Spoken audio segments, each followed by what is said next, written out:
going on, Jeromes? Beautiful day for some Q&A. Thank you, everyone who submitted questions. Periodically, we'll put out on the community tab, call out for questions, and again, we will get better at doing Q&A videos. First up, follow your light 420.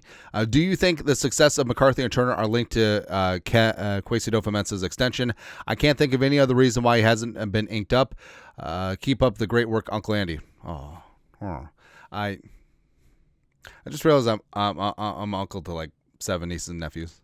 I don't really think about it that way. Anyways, but I don't think that it's tied to it because Kwesi's going to get extended at some point this offseason, and McCarthy and Turner aren't going to have any games, right? But obviously, like the panning out of those two picks, where you have the most position with J.J. McCarthy, highest drafted quarterback team history, as well as, Diamond Dallas Turner, like he showed some nice flashes year one, and he was always seen as a long-term project. Well, both of them were, because they're both were only 21 years young, but also with Turner, needed some time to add some weight, fill out, and really learn to set the edge. Plus, learning the Brian Flores scheme on the fly, and behind Andrew Van Ginkel, second-team All-Pro, Jonathan Grenard, as both of them starting in the Pro Bowl, plus Patrick Jones having a career year. Things were behind the 8 ball. But Turner, since the Vikings did give up such a great amount of draft capital, he was the main reason why the Vikings didn't have a ton of picks this year. Like, there is pressure on Turner, right? But I think that if and when they both pan out, like J.J. McCarthy is going to be a dude, a leader of men, as well as Turner is going to be a talisman on the edge, Brian Burns adjacent.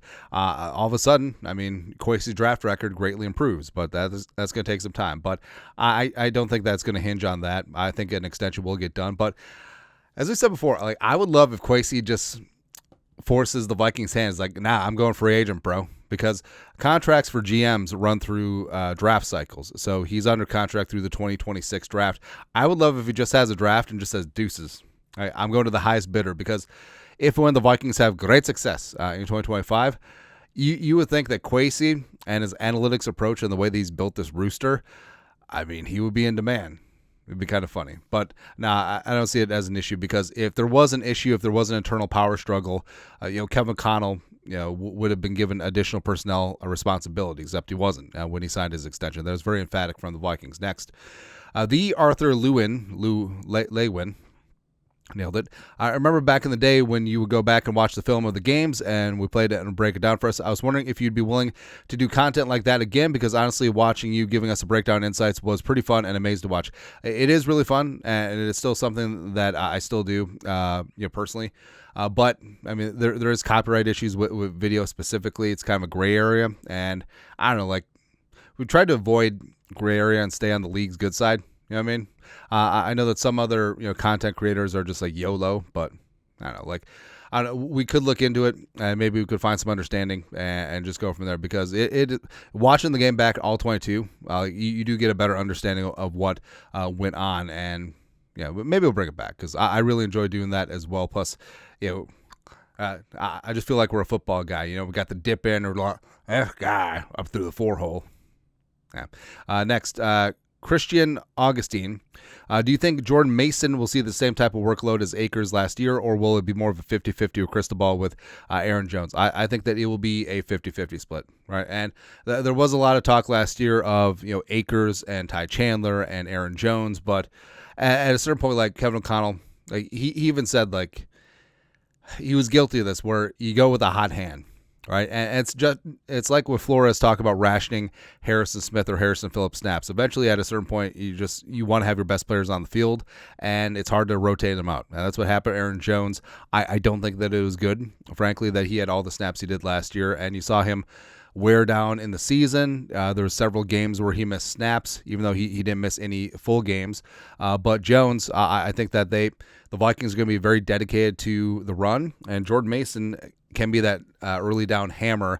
Aaron Jones can be a third down back as well. So I think that it will be more of a mutual 50-50 split versus what we saw last year, where Jones just dominated as running back one. Next, Matty Fisher.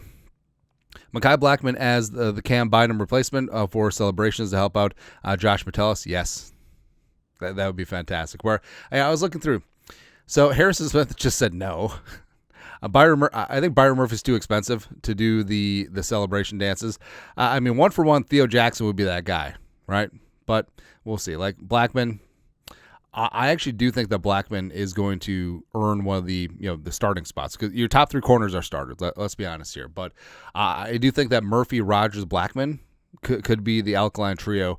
But I keep wanting to move Okudah to safety, right? Just given the fact that he admittedly lost a step after he popped that Achilles, but he's got size, he's got good instincts. The best part of his game is facing the quarterback. That sounds like a freaking safety to me.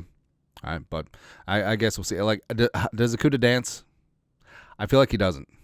But Metellus, he's going to have to take over a lot more coordinating as well, because choreographing, because Beasley was a big part of it. Metellus was also in there too, but Metellus was part of the Camp Rock. No, and the White Chicks part. Yeah. That was a fun aside last year, let's be honest. Next, Matty Fisher again. Will the Vikings wide receiver room be the most productive in the league this year? Expecting a lot of different guys to catch some balls. Well, so the Vikings do want to be run first, and J.J. McCarthy, I honestly could see him having lower volume passing numbers than Darnold last year, but also I could see him being more efficient, even though that's kind of crazy to say because Darnold had 13 games of 100-plus quarterback rating. But I do think that Jefferson's going to get his.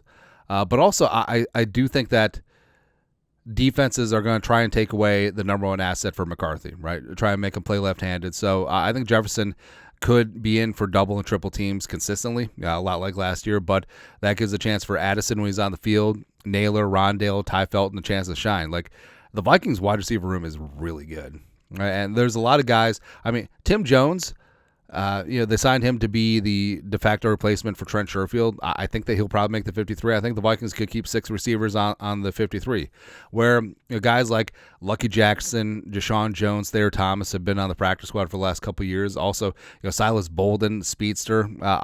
There's a lot of good dudes who are just simply not going to make this team because the Vikings are so deep at receiver. It's going to be good to go there. But that's it. That's Q&A for this beautiful day. You guys are the best. You know what to do. Skol. Production value.